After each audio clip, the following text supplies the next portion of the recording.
Hi, welcome to కొలుగురు 24/7 news TV. నేను Shravan Kumar Virlapati, political analyst. Telangana రాజకీయాలు వేడెక్కాయి. నిన్నటి జంతర్ మంతర్ కాక్రోచ్ పార్టీ యువత చేపట్టినటువంటి నిరసన కార్యక్రమానికి దేశ ప్రధాని నరేంద్ర మోడీ గారు దిగివచ్చి తప్పని పరిస్థితుల్లో తప్పక ధర్మేంద్ర ప్రధాన్తో రాజీనామా చేయించారు. ఇది ఘన విజయం, యువత సాధించిన ఘన విజయం అని ఒక వైపు చెప్పుకుంటూ ఉంటే, ప్రతిపక్షాలు కూడా మేము నిరసన కార్యక్రమాలు, రాహుల్ గాంధీ నిరసన కార్యక్రమాలు చేపట్టి సక్సెస్ సాధించిందని చెప్పి కాంగ్రెస్ పార్టీ కూడా ఓన్ చేసుకుంటూనే ఉంది. ఇది ఇలా ఉంటే తెలంగాణ ముఖ్యమంత్రి రేవంత్ రెడ్డి గారు ఒక వినూత్నమైనటువంటి ప్రతిపాదన ముందు పెట్టాడు. అది ఏమిటంటే, యువతకు 21 ఏళ్ళ నిండిన యువతకు ఎన్నికల్లో పోటీ చేసే అవకాశాన్ని కల్పించేలా చట్టాలు సవరణ చేయాలి, యువతదే ప్రాధాన్యత ఉంటుందంటూ కొత్త ప్రతిపాదన ముందుకు తీసుకొచ్చాడు. ఎట్లాగో రాజీవ్ గాంధీ గారు అయితే 18 ఏళ్ళ కోటకు ఇచ్చారు, మనందరికీ తెలిసిందే. ఇప్పుడు కనీస ఎన్నికల్లో పోటీ చేసే అర్హత 21 సంవత్సరాలు చేయని చెప్పించి ఒక ప్రపోజల్ పెట్టడంతో ఈ విషయాన్ని తెలంగాణ భారతీయ జనతా పార్టీ తరఫున బండి సంజయ్ గారు బాగా స్ట్రాంగ్ కౌంటర్ ఇచ్చాడు. ఏమిటి అంటే, ఒకటి, ముందు యువతకు ప్రాధాన్యత ఇవ్వాలి అంటే ముందు మీ విద్యాశాఖను మీరు రాజీనామా చేసి యువతకు అవకాశం ఏంటి, మీరు హోమ్ మినిస్టర్గా రాజీనామా చేసి యువతకు ప్రాధాన్యత ఉన్నటువంటి మంత్రి పదవి ఇవ్వండి అంటూనే, ఇక్కడ కాంగ్రెస్ తీరు అంటే కాంగ్రెస్ పార్టీలో 50 ఏళ్ళు ఉన్నా కూడా యువజన కాంగ్రెస్ అధ్యక్షులు అవుతారని కూడా ఎద్దేవా చేశాడు.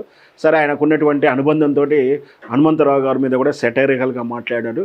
సరే, ఆ విషయాలు పక్కన పెడితే మొత్తం మీద ఇది చేస్తూనే ఇంకొకటి వినూత్నంగా రేవంత్ రెడ్డి రాజీనామా చేయాల్సిందే అని చెప్పేసి కూడా భారతీయ జనతా పార్టీ సోషల్ మీడియాలో లేదా చాలామంది రేవంత్ రెడ్డి మీద సోషల్ మీడియా రాజీనామా చేయాల్సిందే, రేవంత్ రెడ్డి మీద కూడా జంతర్ మంత్ర తరహాలో చేసినటువంటి నిరసన కార్యక్రమం చేయాలని చెప్పి ఈ పార్టీలు భావిస్తున్నాయని చెప్పి కూడా సోషల్ మీడియాలో పోస్టులు చూసినాక అర్థమవుతూ ఉంది. ఇక్కడ ఏంటంటే, ఈయన వైఫల్యాలు ఏదైతే రైతు బంధు వైఫల్యం కావచ్చు, రైతు భరోసా పథకాలు అన్నీ అసలు ఫీజు రియంబర్స్మెంట్, నిరుద్యోగులు యువతకు ఉద్యోగాల నోటిఫికేషన్ లేకపోవడం, 2 లక్షల ఉద్యోగాలు లేకపోవడం, నిన్నటి పోలీసు రిక్రూట్మెంట్ బోర్డులో దాని తరపున కూడా నిరసన కార్యక్రమాలు ఇవన్నీ జరుగుతూ ఉంటే ముందు ఇతన్ని టార్గెట్ చేస్తూ ఉంది సోషల్ మీడియాలో. ఖచ్చితంగా ఈరోజు కాకపోతే రాబోయే 6 నెలల్లో భారతీయ జనతా పార్టీ ఖచ్చితంగా రేవంత్ రెడ్డికి చెక్కు పెట్టడానికి ఎత్తుగడలేస్తూ ఇక్కడ భారతీయ రాష్ట్ర సమితి కన్నా రాబోయే రోజుల్లో ప్రత్యామ్నాయం ఇక్కడ రేవంత్ రెడ్డికి మేము భారతీయ జనతా పార్టీ ప్రత్యామ్నాయమైన సందేశం ఇవ్వాలని చూస్తూ ఉంది. దాని గురించి ఇప్పుడు రేవంత్ రెడ్డిని చెక్కు పెడతానికి పావులు కదులుతూ ఉన్నారు. దాని సందర్భంగానే సోషల్ మీడియాలో భారతీయ జనతా పార్టీ మొదటిసారిగా గత 2.5 సంవత్సరాలు లేనటువంటి విధానం ఏదైతే ఉందో, రేవంత్ రెడ్డి కాంగ్రెస్ ప్రభుత్వాన్ని తెలంగాణ భారతీయ జనతా పార్టీ విమర్శల పర్వం ప్రారంభించింది. సోషల్ మీడియాలో విమర్శలు ఇస్తూ ఉంది.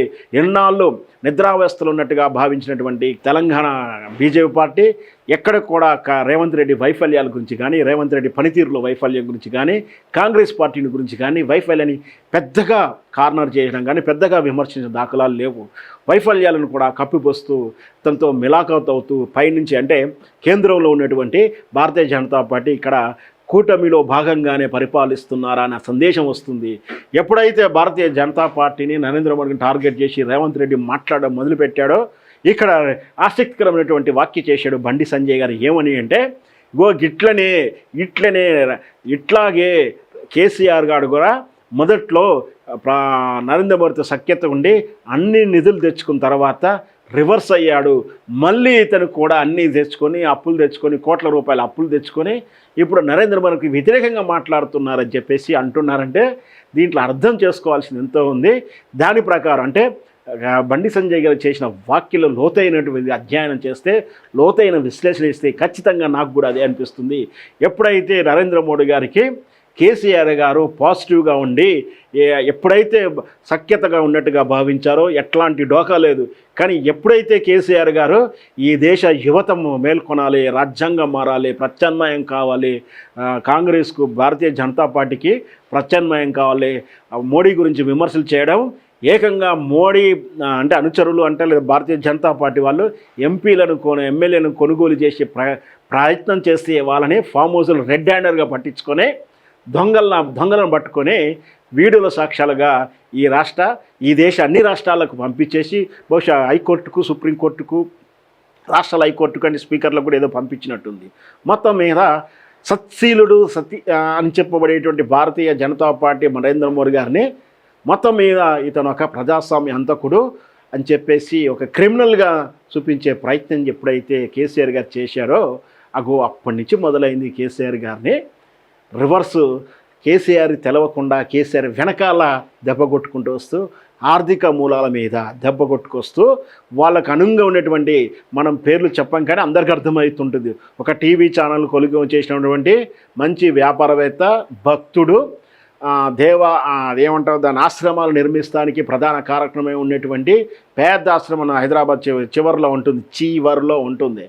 అట్లాంటి వెన్నుదండుగా ఉన్నట్టు వాళ్ళని దూరం చేసి కేసీఆర్ను ఒంటరి చేసుకుంటూ రాజకీయంగా చేస్తూ సోషల్ మీడియాలో చేస్తూ నిధులు ఇవ్వకుండా రకరకాలు చేస్తూ కేసీఆర్ గారి మీద నెగిటివిటీని ఇంకా పెంపించి ఆయన ఓటమికి ఏ విధంగా కారణమైందో మళ్ళీ అవే లక్షణాలు ఇప్పుడు రేవంత్ రెడ్డికి నాకు ఫ్యూచర్ కనిపిస్తూ ఉంది. ఎప్పుడైతే రాహుల్ గాంధీ ప్రధానమంత్రిని చేస్తానో, విద్యాశాఖ మంత్రి యువతనే చేస్తాను, ఇది నా బాధ్యత అని చెప్పేసి బీరాలు పెరిగిన రేవంత్ రెడ్డి తీరు చూస్తే ఇప్పుడు బీజేపీ అంచనా వేస్తుంది.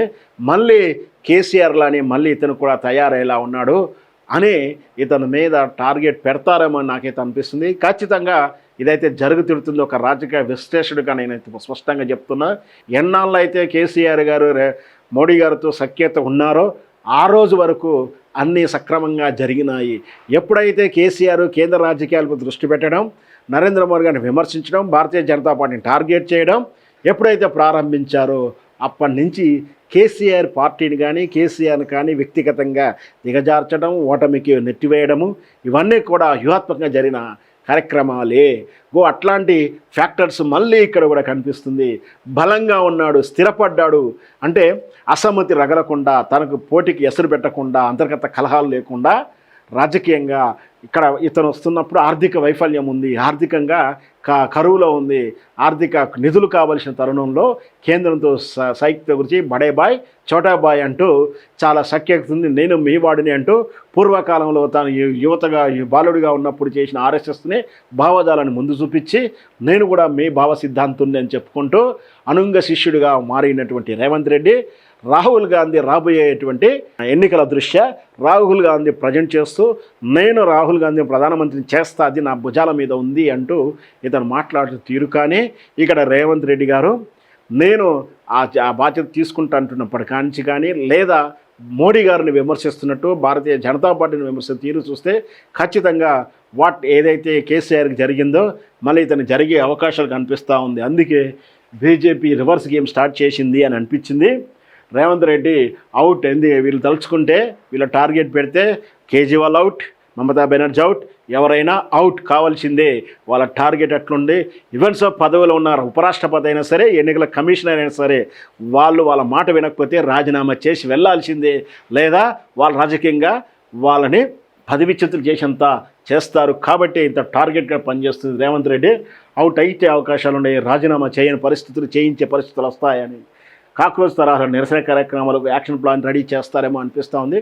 వేచి చూద్దాం ఏం జరగబోతుందో. ఇవన్నీ అంచనాలు విశ్లేషణగానే ఉంటాయా, వీళ్ళ మధ్య స్నేహం జరిగి అలా ముందుకెళ్తారో వేచి చూద్దాం.